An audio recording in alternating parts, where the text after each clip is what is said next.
Despite his loss at the ATP Finals, Carlos Alcaraz isn't done yet. The 22-year-old, who recently skipped Spain's Davis Cup run because of a right hamstring edema, is gearing up for two high-profile exhibition matches. He'll take on two-time US Open semi-finalist Francis Tiafoe in Newark on December 7th, then fly to Miami for a showdown with rising Brazilian teenager João Fonseca the very next day. Of course, fans were quick to question why Carlos Alcaraz would jump into exhibitions after voicing frustration over the jam-packed ATP calendar. And he didn't hesitate to fire back. First of all, it's normal for people to think this way and not understand why we complain about the busy schedule and then participate in exhibition matches, Alcaraz told the Associated Press when asked about the criticism. The six Grand Slam winner made it clear that exhibition matches are a completely different world from the grind of the ATP Tour. To him, the biggest difference is that in a tournament you have to stay focused and it is expensive both from a physical and mental point of view. A performance is only one day. In other words, exhibitions don't drain him the way week-long tournaments do. He explained that these one-off matches require far less preparation. You just have to stay focused, warm up, train not so much and only for one match, he said, emphasizing that exhibitions can be approached in multiple ways.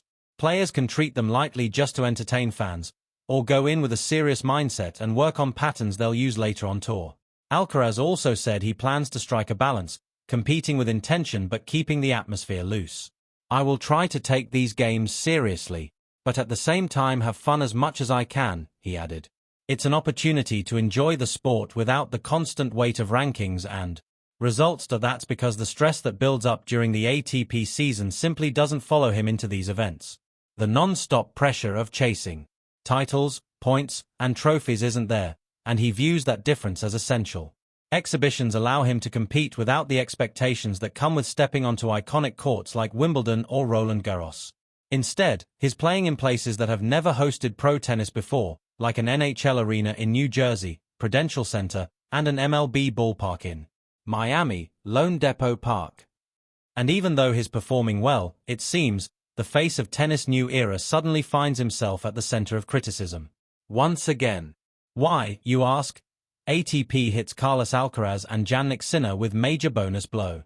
In 2023, the ATP launched its Driven by One Vision bonus program, promising a huge end-of-year payout for the top performers at the Masters 1000 events.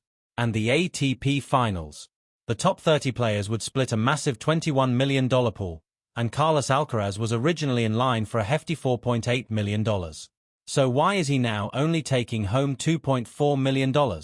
Alcaraz's bonus was slashed because players lose 25% of their payout for every Masters 1000 tournament they skip. The Spaniard missed both the Canadian Open and the Shanghai Masters, dropping his total by half.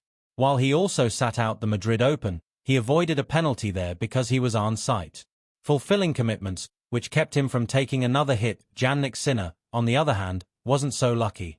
The world number 2 missed 4 Masters 1000 events this season: Indian Wells, Miami, Madrid, and the Canadian Open, resulting in a full 100% reduction.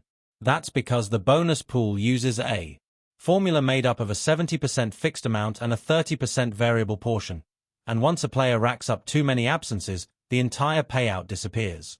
That said, does Carlos Alcaraz's explanation change the way you view exhibition matches compared to regular ATP tournaments?